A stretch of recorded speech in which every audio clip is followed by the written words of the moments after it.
Okay, let's move, before we track off to all these interesting subjects, I think we're talking about Latin America now, and we have another very good question on Latin America. Both of you have framed, have called Venezuela a belligerent country, using your words. Let's hear this question from Javier Peres from the Escuela Campo Alegre in Caracas, Venezuela. Hi, my name is Javier Peres. I'm a senior at Escuela Campo Alegre in Caracas, Venezuela. My question is the following. To what extent does the dependence of the United States on Venezuelan oil hamper its ability to address its growing concern about the relationship between Moscow and Caracas? I think this is yours. Did you get that? I barely got it, yeah, but... No, want me to do that again? Yeah. To what extent does the dependence on the United States on Venezuelan oil hamper its ability to address its growing concern about the relationship between Moscow and Caracas? That's an excellent question, and it shows a real understanding of the delicacies of public diplomacy, where one issue invariably affects many others. The fact that the United States is highly dependent on Venezuela for its oil means that this bizarrely dysfunctional relationship between the United States and Venezuela is going to persist indefinitely.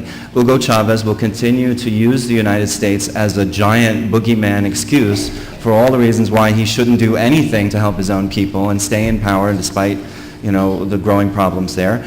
And for too long, the United States played along. And now I think we're seeing a much better policy there, and I have a feeling that that will continue. I think that the solution there is we have to break with the dependence. Before Venezuela, there was Saudi Arabia in the Middle East. If we are always dependent on foreign sources for oil or for energy, not just oil, we will continue to be hamstrung in our ability to protect our interests and the interests of our allies. And that's why Senator McCain is for increasing offshore drilling, and I'm glad to see that the Democratic Congress has finally been beaten into following the will of the American people on this issue.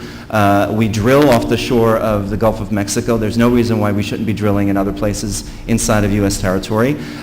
He also is very supportive of the development of ethanol. You have access to alcohol here. We have very little access to it, and part of that reason has to do with trade policy. The Democrats in Congress, and unfortunately too many presidential administrations, have supported protection for the U.S. corn ethanol industry, which produces a dirtier and more expensive version of alcohol or of ethanol than you produce here with sugar. John McCain wants to eliminate all of those subsidies and all of that protection and eliminate the tariffs in the United States that are blocking Brazilian sugar ethanol from entering the United States. He wants to open up that market. And that's going to help the environment, that's going to help break our dependence, because a partnership with Brazil on developing new alcohol technologies is going to help the United States produce better ethanol with more plentiful renewable feedstocks such as switchgrass and cellulosic sources. That kind of a partnership can have a great productive end and can make it possible for the United States to be completely energy independent in the future, much like Brazil has been able to achieve. That's what we need to aspire to, and we won't get there the longer we depend on people like Hugo Chavez for our energy. Okay, you want to talk about the Venezuela, Moscow, and...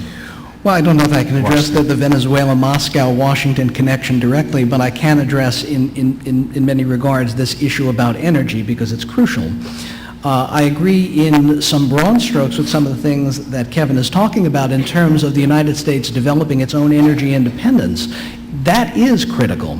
And what Senator Obama has talked about is investing in the creation of new technologies in the United States, wind, solar, and other green technologies that will create millions and millions and millions of new jobs in the United States, but beyond that, create the opportunity for those industries and those new technologies to be sold and developed with our partners in other countries. That's going to be critical, and that's going to get us off our dependence on foreign oil. Once you change that dynamic, you're going to start to change the odd relational dynamic that we have right now that will persist with Venezuela for several years to come. Something else that is important to mention is this idea of drilling. It's not just that the Democrats were opposed to it. The Republicans were also opposed to offshore drilling together for about 25 years. It was something that Republican and Democratic administrations alike opposed for a long, long period of time. So the idea of just blaming it on the Democratic Congress or on Democratic leadership is nonsense. Once we do start to drill, we also have to be clear the amount of time it's going to take to get that oil out of the ground, this Republican chant of drill, baby, drill, like we're just going to drill tomorrow and we're going to have gasoline the next day, is silly. Can you do it in 30 seconds? 15. Actually, we have to, if it's going to take long, we better get started, because if we're going to, it's a basic principle of supply and demand. If we're going to increase the amount of domestic supply, we're going to have to start drilling domestically. And if we wait another 10 years, it's going to delay it that much longer.